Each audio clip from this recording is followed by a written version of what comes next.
Okay, in the last 15 minutes of this energy series, this is part 2, class 2, I want to look at how our ego and our pride and our connection to our clan, to our race, to our religious beliefs, to our educational institutions, to our ball teams, whatever it is that we feel really connected to. Let's look at the kind of emotion and energy feeding that comes up with that. And is that a positive or negative thing? It can be. It's sort of delusional, but it certainly can be. One of the most prevalent hot buttons in our society right now are relationships. There's just so much energy going into what constitutes a true marriage, a relationship. And those with a really strong belief in specific religious ties and more what they consider to be moral standard think that it's a male and a female. And to give some credibility to that, let me just say the true energy of the universe is a combined energy of male-female energy.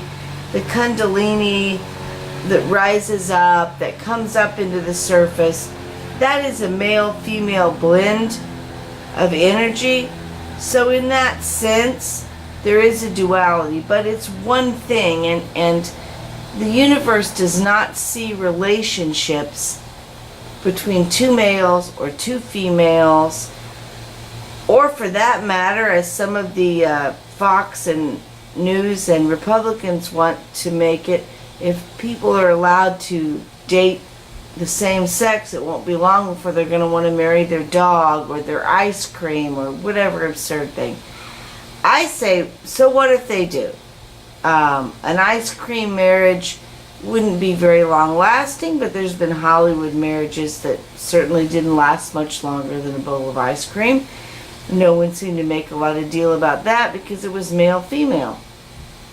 If someone wants to marry their dog, I don't see a problem with it. I don't know that we need to give the dog and the ice cream the same, benefits, health insurance wise, and that we could certainly limit that to human bodies, pretty legislatively easy to do, and take that whole fear that pretty soon people in their lawn chairs, are going to be melded together, and we've just, anarchy has erupted. But the universe does not have a judgment about relationships, and having 3 failed marriages, well under my belt now at this point, as one of the energies said, there's no difference between a homosexual marriage and any of the 3 marriages you had, because none of yours were divinely, set to make it. And so how could any relationship be considered higher than another? Because 2 people come together. It depends on the intent of those 2 people. It depends on the love and the connection those people have. The universe makes absolutely no judgment about marriage. So you're free to have any opinion you like. The universe absolutely doesn't care. It isn't the greatest way to spend your energy, because when you're embroiled in something that's a judgment, which that is a very profound judgment, that this is what, is right, this is what I do, I date opposite sex, it's right, you date same sex, it's wrong, I have still got a potential seat on the train going to the mythical heaven, and you cannot get on. And that judgment really doesn't hold any weight or water, but you're free to have it. Just know that any weight of those judgments is at a cellular level in your body. So as we talked about it earlier, when you're holding opinions that deem a right and a wrong, a duality concept where one person is divinely set to suffer at the hands of the Creator based on their actions, there's an error in your thought process. You do not have to agree with everybody's action, and I am not saying any action taken is a beautiful action, nor am I saying I think, same sex is a bad action. Just don't get me wrong on any level. I'm saying the need to judge it and decide that you're deciding for the creative energy, the source that put all energy out there, what is right and wrong, because based on a manuscript that you believe laid around and is divinely intended, is not the greatest plan, because you put a lot of energy in it. And when you put judgment out there, judgment comes back to you. You cannot give something that will not be brought back to you in some other way. So you believe you're right in that, but someone else has a belief about something else, and they come back on you. Look at the amount of energy people put into their sports teams.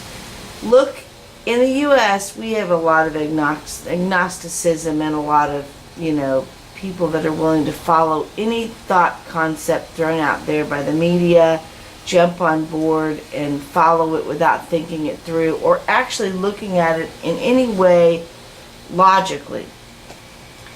I always say, whatever I put out here, please look at it, be skeptical, and if it doesn't resonate really with you, it doesn't have some sense of truth, walk off from it. I'm not going to be harmed. I don't care. You can put my name on any list of nuts anywhere you like, and it doesn't change my life at all. But when you put energy into judgment, you do. Soccer fans in South America, they stampeded and killed one another over a game of kicking a ball around and balancing it, and just a skill with the physical body that in the scheme of things cannot honestly mean that much, but they can put a lot of energy in it. Now when that energy is high and they're winning and there's a lot of positivity, and cellularly it appears to be such an empowering force. But losing can be such a devastating force too, that you have to wonder, how much energy would you want to place in this kind of a loyalty?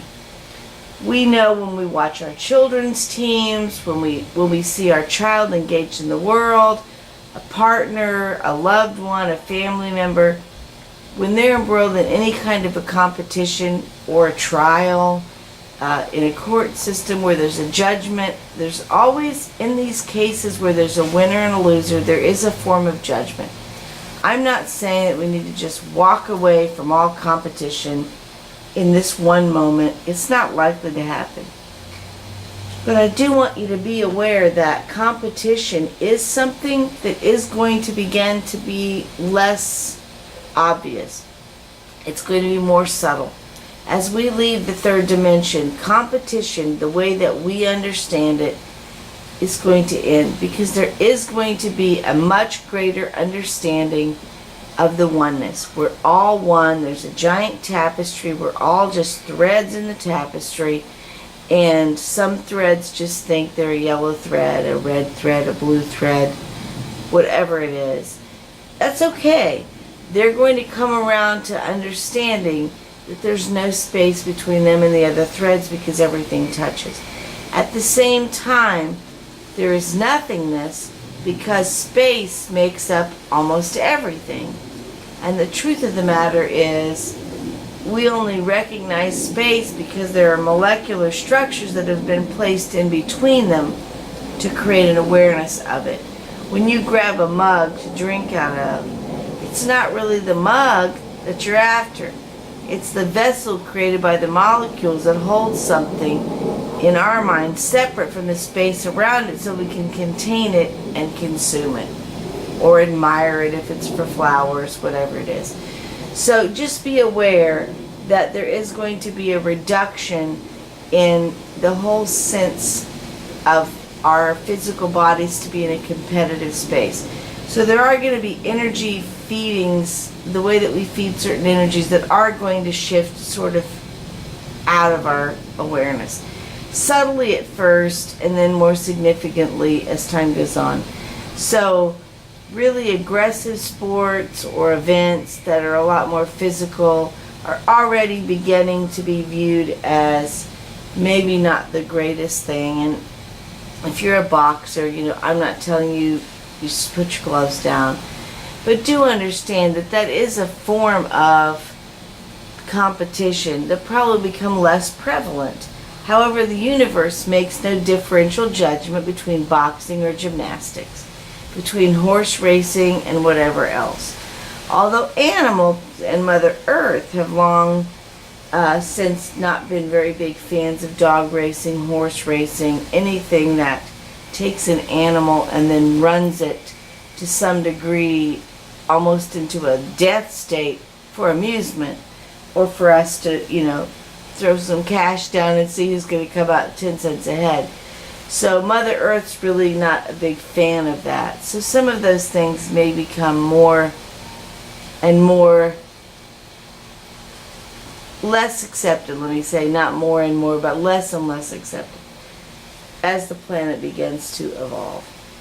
So the dietary feeding that we take from loyalty or from the passion that we have affiliated with these sports teams and with our belief in our religion and all of that are going to be diminished somewhat as our awareness comes up.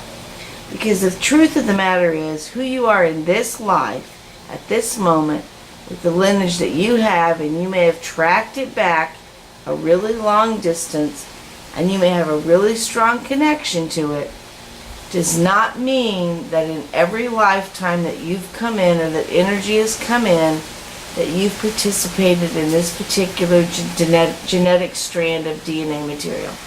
It just simply isn't true. You came into it this time for a specific reason because you needed the body to do a certain thing. I'm assuming I came into mine because I needed to live a long time to accomplish what I need to do. I could be wrong on that, but I had a grandmother that made it to 101, almost. I had an aunt on my father's side that was into her hundreds that just passed recently. And I've known all my great-grandparents. Being in the 90s isn't uncommon in my family at all. So I'm going to guess that when I came into this life, I picked this strand of DNA for the longevity of the physical body that could assist me. Because I guarantee you it wasn't for the like mind of most of my relatives. Most of them don't have a clue what I do, and those that do probably have serious concerns about my mental health. So it wasn't because I came into like minds and we're all working together. I have a few siblings that, do accept it. The rest of my family pretty much rather not ask for fear I might actually tell them what I'm doing. And if any of it would ever sound logical, then they would have to, check themselves right into a facility.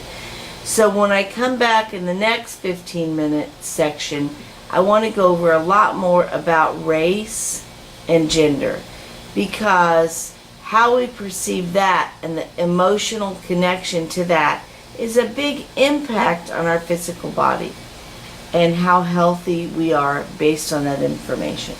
So because that's a really big key to who we are, and there's a lot of lines drawn between religion, race, and sexual orientation, I want to touch on that a little bit more.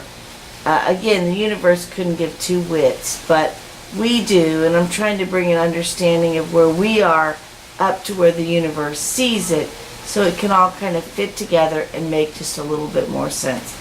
So in the third section, I'm going to talk more about race relations, religion, and a little bit more about gender and how this is going to fall out.